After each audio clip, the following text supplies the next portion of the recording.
Un fermier a trouvé une fille perdue dans la tempête et l'a emmenée chez sa mère handicapée.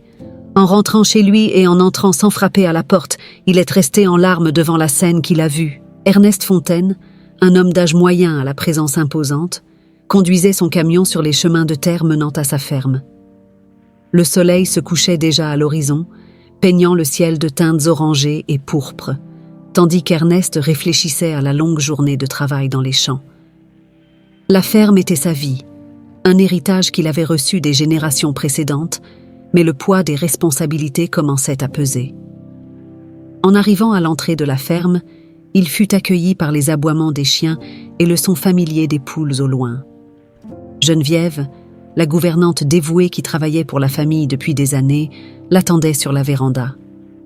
Elle lui fit un signe avec un sourire inquiet, un geste qu'Ernest connaissait bien. « Bonsoir, monsieur Ernest », dit Geneviève alors qu'il descendait du camion. « Nous devons parler de madame Francisca. » Ernest hocha la tête, sentant une pression dans sa poitrine. « Comment va-t-elle aujourd'hui ?»« Pas très bien, » répondit Geneviève avec douceur. « Elle a eu une journée difficile. Elle est plus confuse que d'habitude. » Sans rien dire de plus, Ernest se dirigea rapidement vers l'intérieur de la maison. L'odeur de bois poli et de nourriture fraîchement préparée envahissait l'air, mais il n'y prêta guère attention. Son objectif était la chambre de sa mère, où Francisca passait la plupart de son temps, perdue entre les souvenirs et le brouillard de l'Alzheimer. En entrant dans la chambre, il vit sa mère assise dans un fauteuil, regardant par la fenêtre avec un regard lointain. Francisca, une femme qui avait été pleine de vie et de sagesse, se trouvait maintenant prisonnière d'un corps fragile et d'un esprit fragmenté. Ernest s'agenouilla à côté d'elle, lui tenant la main. « Maman, c'est moi, Ernest, » dit-il d'une voix émue. « Comment te sens-tu aujourd'hui » Francisca le regarda, ses yeux clairs essayant de se concentrer. Il y eut un moment de reconnaissance, suivi d'une expression de doute. « Ernest, mon garçon, » murmura-t-elle, avant que son expression ne se voile à nouveau. « As-tu apporté les fleurs du jardin » Ernest sourit, sentant les larmes monter. « Oui, maman. J'ai apporté les fleurs du jardin. » Geneviève apparut à la porte, observant la scène avec une expression triste. Elle savait combien Ernest se sentait coupable de ne pas pouvoir être plus présent, mais la ferme nécessitait son attention constante. Ernest resta aux côtés de Francisca pendant quelques minutes, appréciant chaque moment de lucidité qu'elle lui offrait avant de lui baiser le front et de se lever. « Je vais prendre une douche et dîner, Geneviève. Appelle-moi si elle a besoin de quelque chose. »« Bien sûr, monsieur Ernest, » répondit Geneviève, le regardant sortir de la chambre avec une expression préoccupée. Ernest savait que les jours tranquilles se faisaient de plus en plus rares. Il ressentait un poids croissant de culpabilité et d'impuissance, mais il ne pouvait pas abandonner ses responsabilités. En parcourant les couloirs de la maison, il se promit de faire tout son possible pour prendre soin de sa mère et en même temps maintenir la ferme prospère. C'était une promesse qui le guiderait dans les jours difficiles à venir. Le lendemain matin, Ernest se leva tôt, comme d'habitude, et se rendit directement dans la chambre de sa mère. Francisca était réveillée, mais son regard était distant. Il s'approcha lentement, s'asseyant à côté d'elle et lui tenant la main. « Maman, c'est moi, Ernest, » dit-il, essayant de capter son attention. Francisca cligna des yeux plusieurs fois, semblant émerger d'un rêve. « Ernest, mon chéri, » murmura-t-elle, un sourire fragile se formant sur ses lèvres. Ernest ressentit un soulagement momentané en voyant ce sourire, même fugitif. Ils passèrent quelques minutes en silence, partageant un moment de connexion silencieuse. Bien que sa mère soit confuse, l'amour dans ses yeux était indéniable. « Je vais faire une promenade dans la ferme, » dit-il doucement en se levant.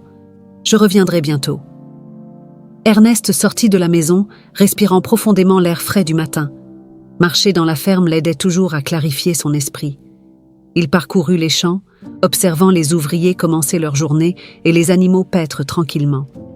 Soudain, le ciel commença à s'assombrir et une brise froide souffla à travers les arbres. Ernest regarda l'horizon et vit des nuages sombres se rapprocher rapidement. En quelques minutes, la brise se transforma en vent fort et la pluie commença à tomber en grosses gouttes. Cherchant un abri, Ernest courut vers une grange proche. En courant, il entendit un son qui fit arrêter son cœur. Un faible pleur, presque imperceptible, venant d'un petit bosquet à côté du chemin. Suivant le son, Ernest trouva une petite fille, trempée et tremblante, adossée à un arbre. Ses grands yeux bruns étaient remplis de peur et de larmes. Il s'agenouilla à côté d'elle, essayant de ne pas l'effrayer. « Bonjour, je m'appelle Ernest. Tout va bien, tu es en sécurité maintenant, » dit-il d'une voix calme et rassurante. « Quel est ton nom ?» La fille hésita, mais finit par murmurer « Valérie ». Ernest enleva sa veste et enveloppa Valérie, la protégeant de la pluie. « Allons chez moi, Valérie. Là-bas, tu seras au chaud et au sec. » Avec précaution, Ernest porta Valérie jusqu'à la maison principale. Geneviève, en les voyant entrer trempées, courut pour aider.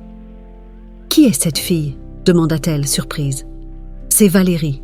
Je l'ai trouvée seule dans la tempête, » répondit Ernest. « Allons lui trouver des vêtements secs et quelque chose de chaud à manger. » Pendant que Geneviève s'occupait de Valérie, Ernest ne pouvait s'empêcher de penser à comment la petite fille avait pu se retrouver là, seule et perdue.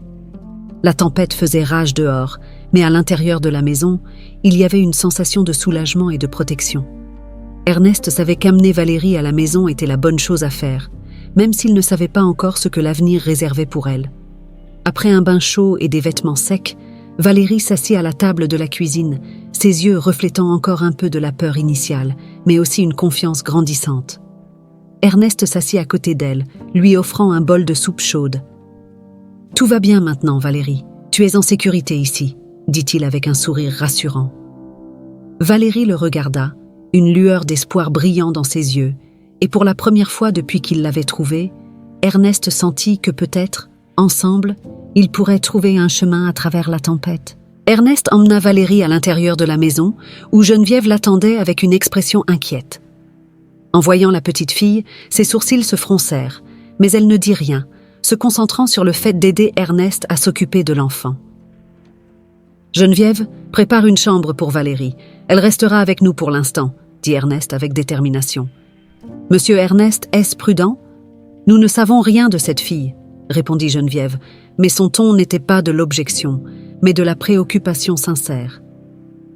Elle était seule dans la tempête. Nous ne pouvions pas la laisser dehors, dit Ernest fermement. S'il te plaît, prends soin d'elle. Geneviève soupira, hochant la tête. Bien sûr, monsieur. Je vais préparer une chambre.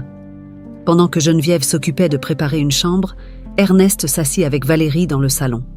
La petite fille regardait autour, ses grands yeux curieux absorbant chaque détail de la maison. La grandeur du salon, avec ses meubles anciens et la cheminée allumée, semblait fasciner Valérie. « Tu as une belle maison », dit timidement Valérie. « Merci », répondit Ernest avec un sourire. « Tu vas l'adorer ici. Il y a plein d'endroits à explorer et beaucoup de gens à rencontrer. » Après un bain chaud et des vêtements secs, Valérie semblait plus détendue.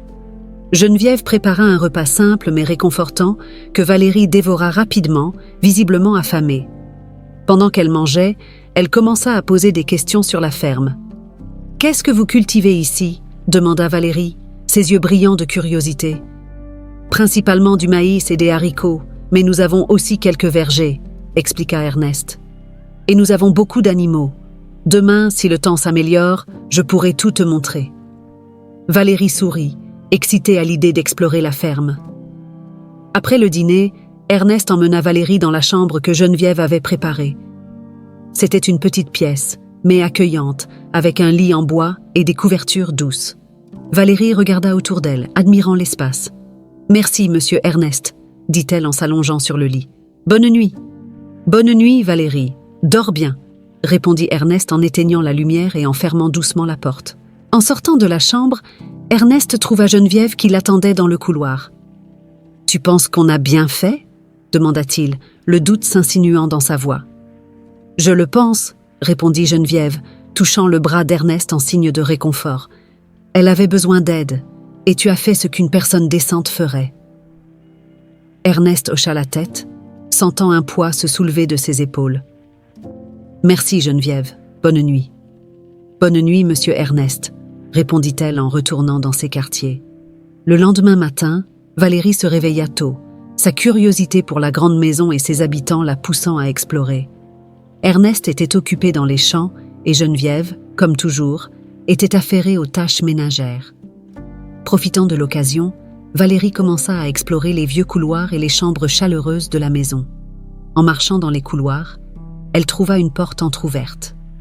Curieuse, elle jeta un coup d'œil à l'intérieur et vit une chambre décorée de meubles anciens et de photos en noir et blanc sur les murs. Valérie entra silencieusement, sentant que cet endroit était spécial. En regardant autour, ses yeux se posèrent sur une vieille dame assise dans un fauteuil à bascule près de la fenêtre. Francisca, la mère d'Ernest, regardait dehors, perdue dans ses pensées. Valérie s'approcha lentement, ne voulant pas l'effrayer. « Bonjour, » dit Valérie doucement. « Je m'appelle Valérie. Vous êtes la mère de monsieur Ernest, n'est-ce pas ?» Francisca se tourna lentement vers la fille, ses yeux clairs clignotant avec une vague reconnaissance. « Valérie, quel joli nom !» murmura-t-elle, souriant faiblement. Valérie ressentit une vague de tendresse pour la vieille dame. « Je peux rester ici avec vous un moment ?» Francisca hocha la tête et Valérie s'assit à côté d'elle, observant la pièce. Sur une étagère, elle remarqua un vieux journal et quelques partitions de musique. Avec la permission de Francisca, elle prit le journal et commença à le feuilleter, découvrant qu'il appartenait à la vieille dame. « Vous aimiez la musique ?» demanda Valérie, montrant les partitions. « Ah, oui, » dit Francisca, son regard s'éclairant un peu. « La musique a toujours été une partie importante de ma vie. » Valérie sourit. « On pourrait essayer de jouer une de ces chansons ? Peut-être que ça vous aidera à vous souvenir ?» Francisca semblait hésitante, mais elle accepta. Valérie trouva un petit piano dans le coin de la chambre et, avec précaution, en ouvrit le couvercle. Les touches étaient un peu poussiéreuses, mais elles fonctionnaient encore. Valérie commença à jouer une mélodie simple, une des chansons trouvées dans le journal. Tandis que Valérie jouait, quelque chose changea en Francisca. Ses yeux, autrefois embués, commencèrent à briller d'une nouvelle lueur. Elle murmura les paroles de la chanson, sa voix faible mais chargée d'émotion. Ernest, qui était rentré de la ferme et passé dans le couloir, entendit la musique et la voix de sa mère. Il entra dans la chambre et s'arrêta à la porte, observant la scène avec les larmes aux yeux. Francisca chantait, un rare moment de lucidité qu'il n'avait pas vu depuis longtemps. « Valérie, » dit doucement Ernest, essayant de ne pas interrompre le moment, « tu fais un travail merveilleux. » Valérie le regarda et sourit, continuant à jouer. « Je pense que la musique l'aide à se souvenir, » dit-elle. Francisca, les yeux remplis de larmes, regarda Ernest et, pour la première fois depuis longtemps, le reconnut clairement. « Ernest, mon cher fils, » dit-elle, tendant la main vers lui. Ernest traversa rapidement la pièce et prit la main de sa mère, ressentant une émotion accablante. « Je suis là, maman, » dit-il, la voix brisée. « Je serai toujours là. » La connexion entre Valérie et Francisca était établie. La musique avait ravivé des souvenirs qui semblaient perdus à jamais, créant un lien entre elles qui transcendait le temps et la maladie. À ce moment, Ernest réalisa à quel point Valérie avait changé leur vie en si peu de temps. Après que la musique se soit terminée, Francisca semblait épuisée mais heureuse. Valérie l'aida à se coucher et ajusta les couvertures avec tendresse. Ernest observa, ressentant une profonde gratitude envers la petite fille qui avait apporté tant d'espoir à sa famille. « Tu es une bénédiction, Valérie, » dit Ernest en sortant de la chambre. « Je ne sais pas comment te remercier. » Valérie sourit timidement. « Je suis heureuse de pouvoir aider. Je vous aime beaucoup. » Ernest sentit son cœur se remplir de gratitude et de détermination. Il ferait tout ce qui était en son pouvoir pour protéger et prendre soin de Valérie, tout comme elle prenait soin de sa mère. Et, ensemble, ils trouveraient le bonheur et la paix qu'ils recherchaient tant. Les jours suivants, Valérie consacra ses matinées et ses après-midi à la chambre de Francisca, explorant les pages du journal et les partitions anciennes. Chaque chanson qu'elle trouvait semblait contenir des fragments du passé de Francisca, des moments de joie et de tristesse capturés dans les notes et les paroles. Un après-midi, tandis qu'Ernest travaillait dans les champs et que Geneviève s'occupait des tâches ménagères, Valérie décida qu'il était temps d'essayer une autre chanson. Elle choisit une chanson qui semblait particulièrement significative, une mélodie douce et mélancolique qui parlait d'amour et de nostalgie. Assise au piano, elle commença à jouer et à chanter, sa voix douce remplissant la chambre. Franziska, qui était assise dans son fauteuil près de la fenêtre, se tourna pour regarder Valérie. Ses yeux, souvent perdus dans un vide nébuleux, commencèrent à briller d'une clarté inhabituelle. La mélodie semblait éveiller quelque chose en elle, ramenant des souvenirs enfouis dans les profondeurs de son esprit. Valérie observa le changement dans l'expression de Franziska et sourit, continuant à jouer avec encore plus d'émotion. Arrivée au refrain, Franziska commença à murmurer les paroles avec elle, sa voix faible mais pleine de sentiments. Pendant ce temps, Ernest, qui avait terminé son travail plus tôt, entra silencieusement dans la maison.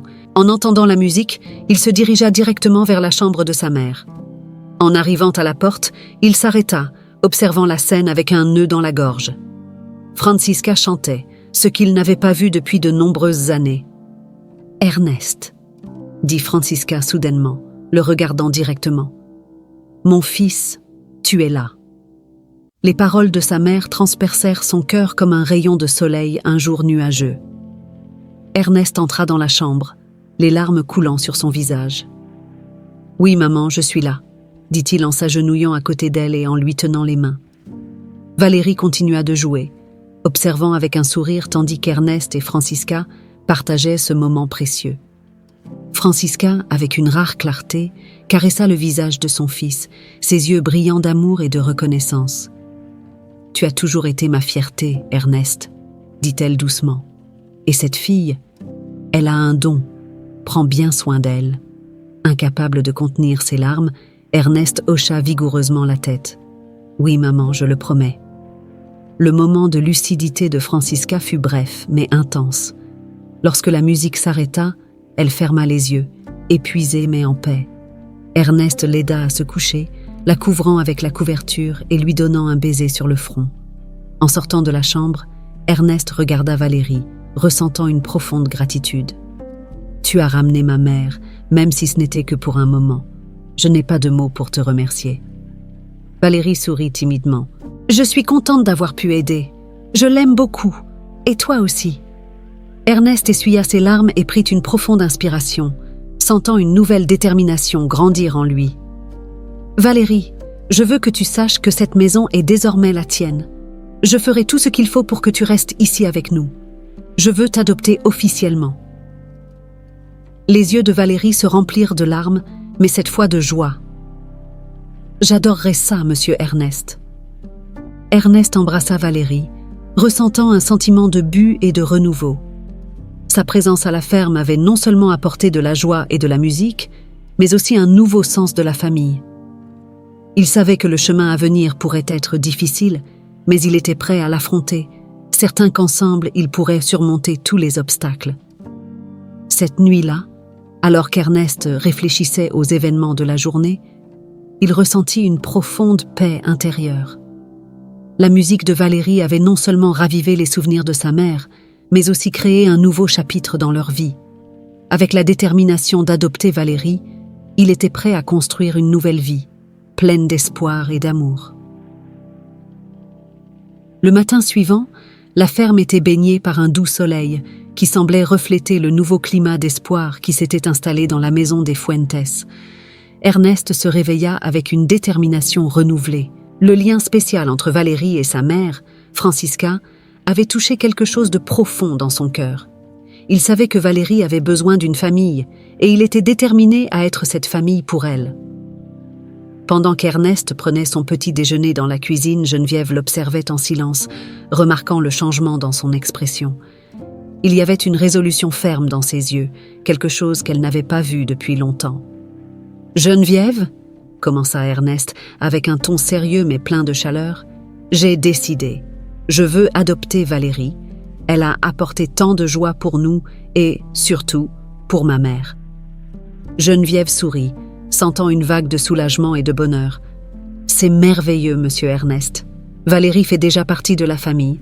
Je suis sûre que cela rendra tout le monde très heureux. » Valérie entra dans la cuisine à ce moment-là, son visage illuminé par un sourire en voyant Ernest et Geneviève parler. « Bonjour », dit-elle joyeusement en s'asseyant à la table. Ernest regarda Valérie, ressentant un profond attachement pour elle. « Bonjour Valérie, j'ai quelque chose d'important à te dire. » Les yeux de Valérie s'agrandirent de curiosité et d'un peu de nervosité. « Qu'est-ce que c'est, monsieur Ernest ?» Ernest prit une profonde inspiration, lui tenant la main. « J'aimerais t'adopter officiellement, Valérie. Je veux que tu fasses partie de notre famille, pour de vrai. » Les larmes commencèrent à couler des yeux de Valérie, mais cette fois c'étaient des larmes de joie. « J'adorerais ça. Merci, monsieur Ernest. Merci pour tout. » Ernest sourit, ressentant une vague de bonheur et de soulagement. « Nous aussi, nous sommes reconnaissants que tu sois ici. Maintenant, nous devons entamer le processus d'adoption, mais je te promets que tout va bien se passer. » Les jours suivants, Ernest commença à rencontrer des avocats et à remplir les documents nécessaires pour lancer le processus d'adoption. Chaque étape du processus, bien que bureaucratique et souvent fastidieuse, était réalisée avec un but renouvelé et un cœur plein d'espoir. La présence de Valérie à la ferme commençait à apporter une nouvelle énergie à l'endroit. Les travailleurs remarquaient le changement dans l'humeur d'Ernest, qui semblait maintenant plus léger et souriant. Valérie, avec sa curiosité insatiable et son enthousiasme contagieux, devint rapidement une figure aimée de tous.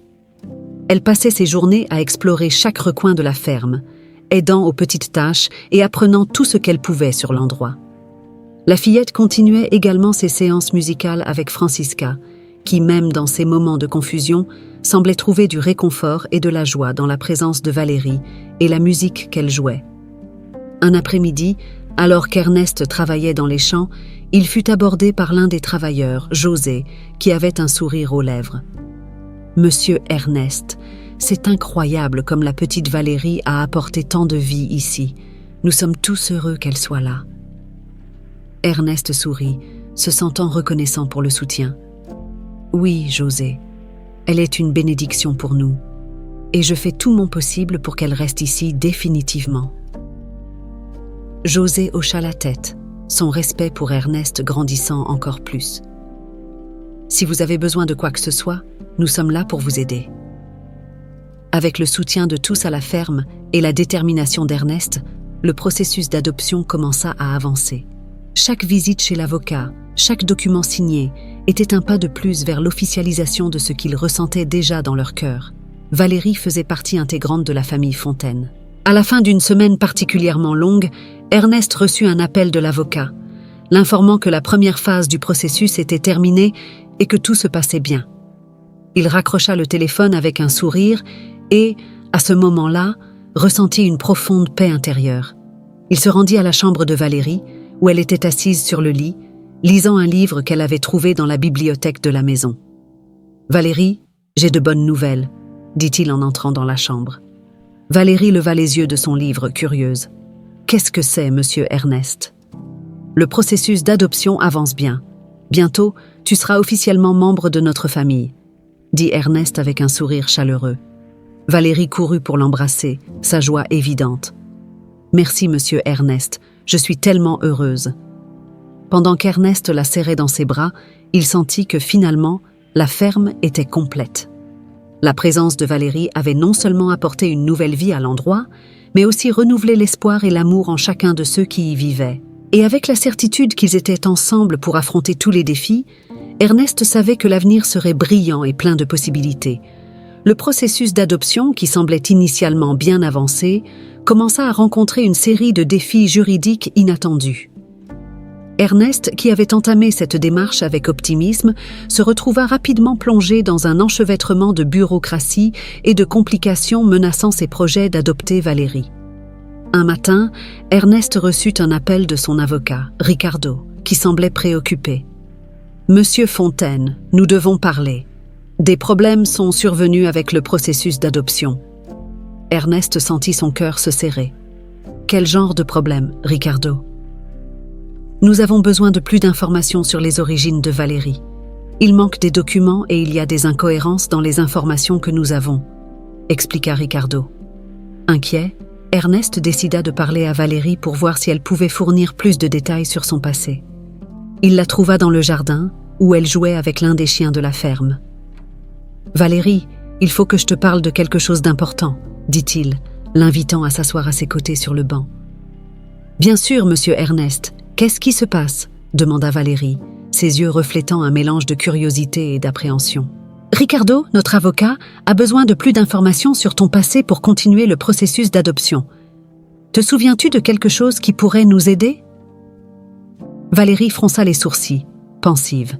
« Je me souviens que ma mère m'a amenée en ville il y a quelques mois. Elle a dit qu'elle devait me laisser dans un endroit sûr et qu'elle reviendrait me chercher, mais elle n'est jamais revenue. Je ne sais pas grand-chose de plus. » Ernest sentit son cœur se serrer en entendant l'histoire de Valérie. « Tu connais le nom de la ville ou d'un endroit où vous viviez avant de venir ici ?» « C'était une petite ville.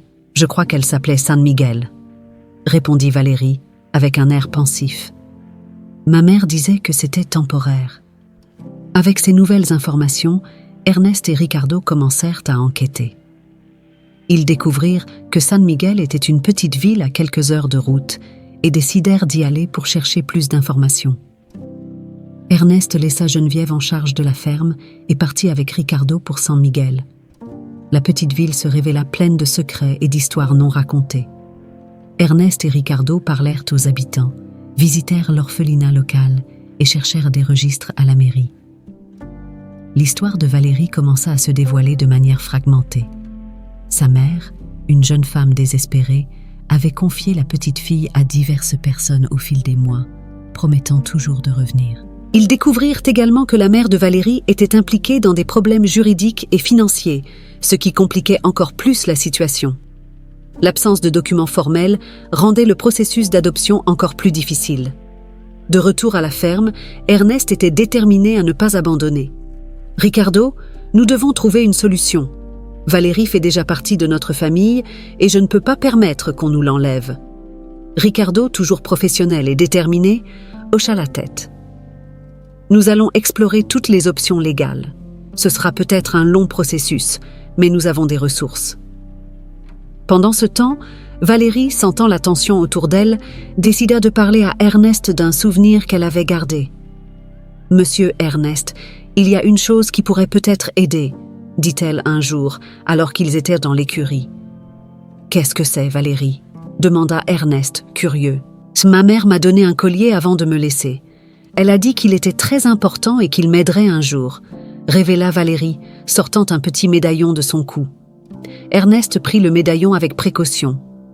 En l'ouvrant, il trouva une petite photo d'une jeune femme et une inscription avec un nom et une date.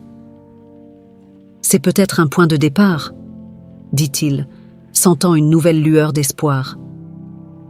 Avec le médaillon en main, Ricardo réussit à retracer la femme sur la photo, découvrant qu'elle était la mère de Valérie et qu'elle était impliquée dans une affaire judiciaire. Ce nouveau développement compliquait encore plus la situation, mais offrait également une nouvelle piste d'enquête. Ernest et Ricardo travaillèrent sans relâche, rassemblant des documents, des témoignages et toute preuve pouvant aider à établir un dossier solide pour l'adoption de Valérie. À chaque obstacle, Ernest sentait sa détermination grandir. Il savait que Valérie appartenait à cette famille et qu'il ferait tout ce qui était nécessaire pour s'assurer qu'elle y reste. Finalement, après des semaines de travail acharné, Ricardo remit un dossier complet au tribunal, détaillant le passé de Valérie, les circonstances dans lesquelles elle avait été trouvée et la ferme intention d'Ernest de l'adopter. Le jour de l'audience, Ernest se présenta avec Valérie au tribunal, ressentant un mélange de nervosité et d'espoir. Le juge, après avoir examiné attentivement toutes les preuves et entendu le témoignage d'Ernest et de Valérie, prit sa décision. « Monsieur Fontaine, je reconnais les défis que vous avez affrontés et la dévotion que vous avez montrée. Je crois que le meilleur pour Valérie est de rester avec vous et votre famille. L'adoption est approuvée. » Ernest ressentit un profond soulagement et une joie indescriptible. Valérie courut vers lui, l'enlaçant avec force. « Nous sommes ensemble maintenant, Valérie.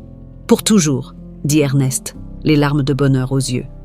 La ferme des Fontaines, désormais officiellement le foyer de Valérie, retrouva une nouvelle vie et un nouvel espoir. Ernest savait qu'il y aurait encore des défis à relever, mais avec Valérie à ses côtés, il était prêt à tout affronter. Ensemble, ils commencèrent un nouveau chapitre, le cœur plein d'amour et la promesse d'un avenir radieux. La ferme des Fontaines était pleine de vie et d'activité. Valérie, maintenant officiellement membre de la famille, s'était merveilleusement adaptée et apportait de la joie à tous ceux qui l'entouraient. Ernest, de son côté, se sentait plus en paix que jamais, satisfait de sa décision d'adopter la petite fille. Cependant, une réunion de familles allait bientôt faire surgir des secrets du passé que personne n'aurait pu prévoir. C'était un après-midi de dimanche, et Ernest avait décidé de réunir tout le monde dans le salon pour un déjeuner en famille. Geneviève avait préparé un festin délicieux, et la table était entourée de sourires et de rires. Parmi les invités se trouvaient quelques parents éloignés venus en visite, curieux de rencontrer Valérie. Après le déjeuner, tous s'installèrent dans le salon, partageant des histoires et des souvenirs. C'est alors que Geneviève, en cherchant une bouteille de vin dans l'ancienne vitrine, trouva une vieille boîte en bois, couverte de poussière. « Ernest, regarde ce que j'ai trouvé », dit-elle en apportant la boîte vers lui. Ernest fronça les sourcils, prenant la boîte et l'ouvrant avec précaution.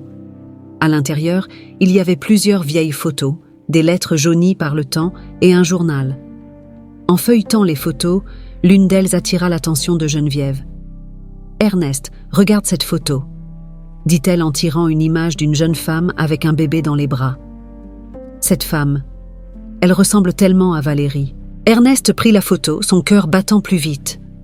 La femme sur la photo avait un air familier et le bébé dans ses bras semblait avoir les mêmes grands yeux marrons que Valérie. Il retourna la photo et trouva une inscription au verso. « Marie et sa fille, San Miguel, 2009. » « Marie ? San Miguel » murmura Ernest, se rappelant des histoires que Valérie avait racontées sur sa mère. « Geneviève, te souviens-tu de cette Marie ?» Geneviève hocha lentement la tête, les yeux écarquillés de surprise. « Oui, je m'en souviens vaguement. Elle a travaillé ici à la ferme pendant une courte période, il y a de nombreuses années. C'était une femme réservée, mais très dévouée. Nous ne savions pas qu'elle avait une fille. » Valérie, qui écoutait la conversation, s'approcha curieuse. « C'est ma mère, Marie ?» Ernest regarda Valérie, ressentant un mélange d'émotions. « Il semble que oui, Valérie. Mais nous devons en savoir plus. » Déterminé à éclaircir les faits, Ernest commença à lire les lettres trouvées dans la boîte. C'étaient des lettres de Marie, écrites à une amie proche, dans lesquelles elle décrivait ses difficultés et la décision de laisser sa fille dans un endroit sûr. Marie mentionnait la ferme des Fontaines comme un refuge temporaire, un endroit où elle espérait trouver du travail et de la stabilité. Une des lettres, datée de peu avant la naissance de Valérie, révélait un secret encore plus profond. Marie mentionnait une relation avec le défunt frère d'Ernest, avant qu'Ernest ne vienne vivre à la ferme pour s'occuper de Francisca et des affaires familiales. Ernest se tourna vers son oncle Roberto qui était présent à la réunion. « Oncle Roberto, sais-tu quelque chose à ce sujet ?» Roberto, un homme d'un certain âge mais d'esprit vif, regarda la photo et soupira profondément. « Oui, Ernest. Marie était une jeune femme qui a travaillé ici pendant un été. Il y avait des rumeurs sur une romance entre elle et ton frère Alejandro avant qu'il ne décède. Mais nous n'avons jamais su avec certitude. Il semble que Marie ait quitté la ferme brusquement et personne ne savait ce qu'il était advenu d'elle. » Ernest digéra cette information, se sentant étourdi. Si Marie avait réellement eu une relation avec son frère, cela signifiait que Valérie était, d'une certaine manière, membre de la famille Fontaine.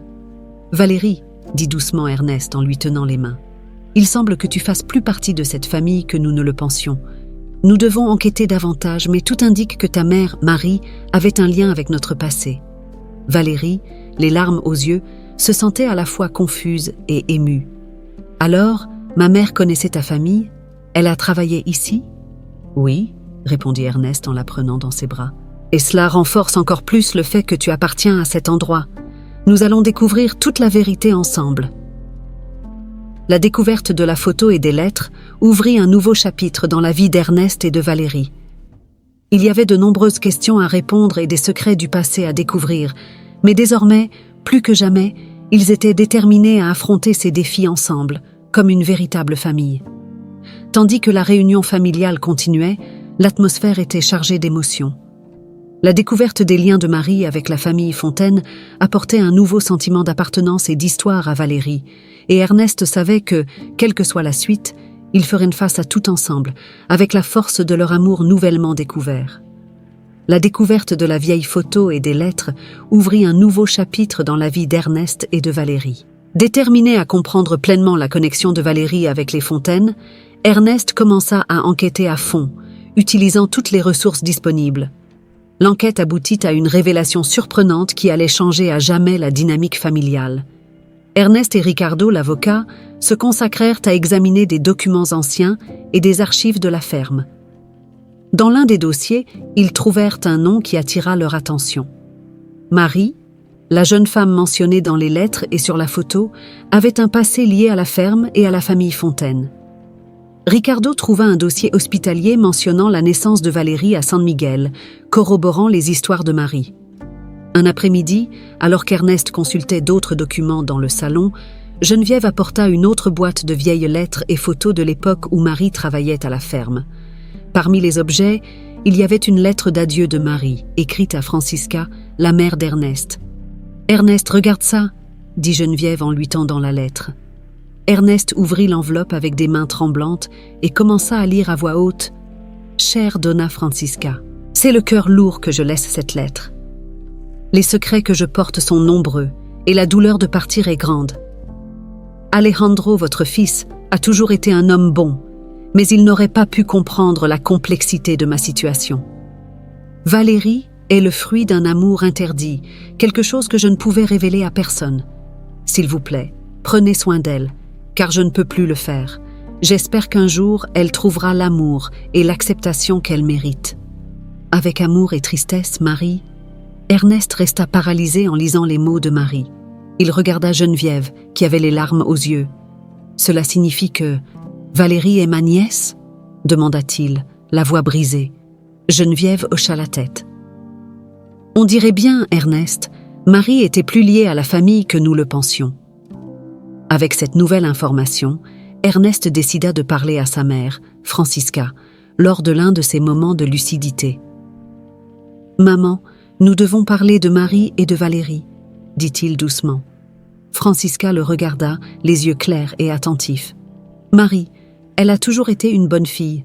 Je n'ai jamais compris pourquoi elle est partie si soudainement. »« Elle a laissé cette lettre, » dit Ernest en lui tendant la lettre. « Il semble que Valérie soit en réalité ma nièce, la fille de Marie et de mon frère, ton autre fils, Alejandro. » Francisca lut la lettre, les larmes coulant sur son visage.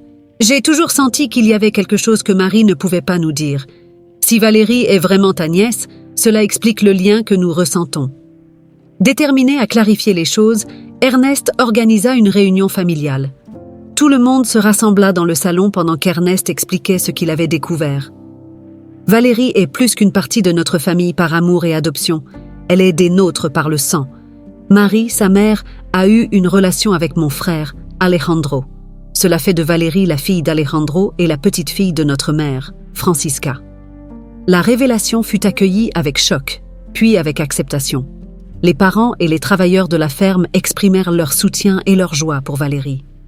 « Alors, la petite Valérie est vraiment une Fontaine, » dit José, l'un des plus anciens travailleurs.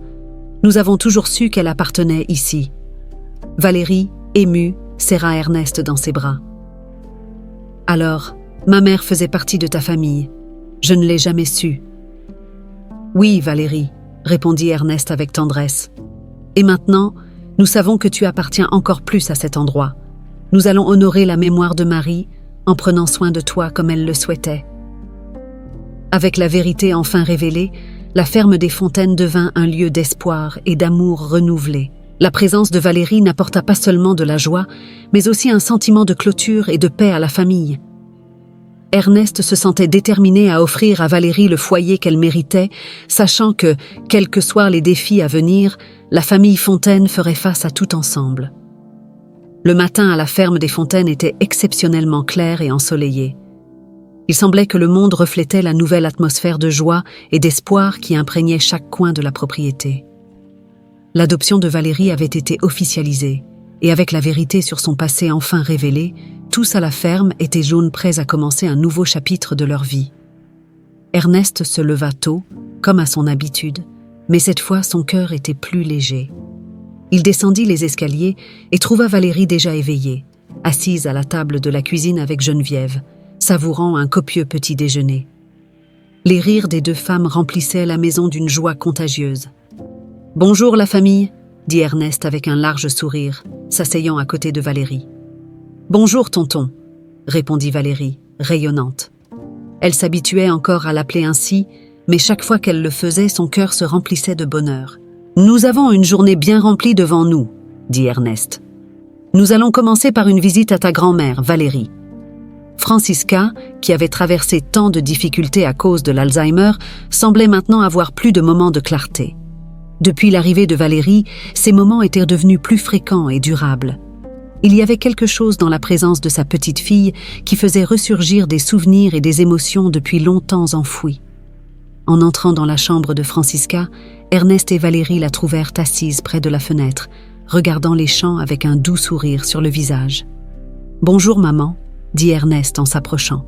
« Bonjour Ernest », répondit Francisca, puis ses yeux se tournèrent vers Valérie. « Et bonjour à toi ma chérie. » Valérie courut pour embrasser sa grand-mère. « Bonjour mamie, comment te sens-tu aujourd'hui ?»« Mieux chaque jour », dit Francisca en caressant les cheveux de Valérie. « Avoir toi ici avec moi est un cadeau. » Après avoir passé du temps avec Francisca, Ernest et Valérie sortirent dans les champs. La ferme était en pleine activité, avec les travailleurs occupés et la nature vibrante autour. Valérie courut saluer José, qui nourrissait les chevaux. « Bonjour José », dit-elle joyeusement. « Bonjour petite Valérie », répondit José avec un sourire. « Prête à aider aujourd'hui ?»« Oui, je le suis », dit Valérie en prenant un seau de nourriture et en suivant José jusqu'à l'écurie. Ernest regarda avec fierté tandis que Valérie s'intégrait parfaitement à la vie de la ferme. Son énergie et son enthousiasme étaient contagieux, inspirant tous ceux qui l'entouraient. Les travailleurs, autrefois sceptiques, la considéraient désormais comme une partie essentielle de la famille Fontaine, une jeune fille qui apportait lumière et joie à tous. Plus tard, Ernest et Valérie décidèrent de planter de nouveaux plants dans le jardin, une activité que Francisca adorait observer depuis la fenêtre. En creusant et plantant ensemble, Ernest ressentit une paix profonde. La présence de Valérie avait transformé non seulement sa vie, mais aussi celle de tous à la ferme. « Tu sais, Valérie, » dit Ernest en plantant un plant dans le sol, « cette ferme a toujours été spéciale, mais maintenant, avec toi ici, elle est plus spéciale que jamais. » Valérie sourit, ses yeux brillants. « Je suis si heureuse d'être ici, tonton. Je sens que c'est ma vraie maison. » Ernest sentit son cœur se remplir de joie. « Et c'est le cas, Valérie. C'est ta maison maintenant et pour toujours. » Avec l'adoption officialisée, la famille Fontaine se réunit pour une célébration spéciale ce soir-là. Un dîner fut organisé dans la cour, illuminé par des lanternes et rempli de rires et de conversations animées. Francisca, dans un rare moment de lucidité complète, porta un toast émouvant. « À ma famille », dit-elle en levant son verre, « à la nouvelle génération qui apporte espoir et joie, et à Valérie, qui nous a montré la véritable signification de l'amour et de la famille. » Tout le monde trinqua, les larmes de joie se mêlant aux rires. Valérie, assise à côté d'Ernest, se sentait plus aimée et acceptée qu'elle n'aurait jamais pu l'imaginer. Avec la vérité révélée et l'adoption officialisée, la ferme des Fontaines n'était plus seulement un lieu de travail et de responsabilité. Elle était devenue un véritable foyer, un refuge d'amour et d'espoir, où chaque jour était une nouvelle occasion de créer des souvenirs précieux et de renforcer les liens qui les unissaient. Ernest savait que, quels que soient les défis à venir, ils y feraient face ensemble, comme une famille. La nouvelle phase de la vie à la ferme était marquée par la joie, le renouveau et un profond sentiment d'appartenance. Et ainsi, le cœur rempli de gratitude et d'amour, la famille Fontaine était prête à embrasser l'avenir, sachant qu'avec Valérie à leur côté, ils étaient destinés à des jours encore plus brillants et heureux.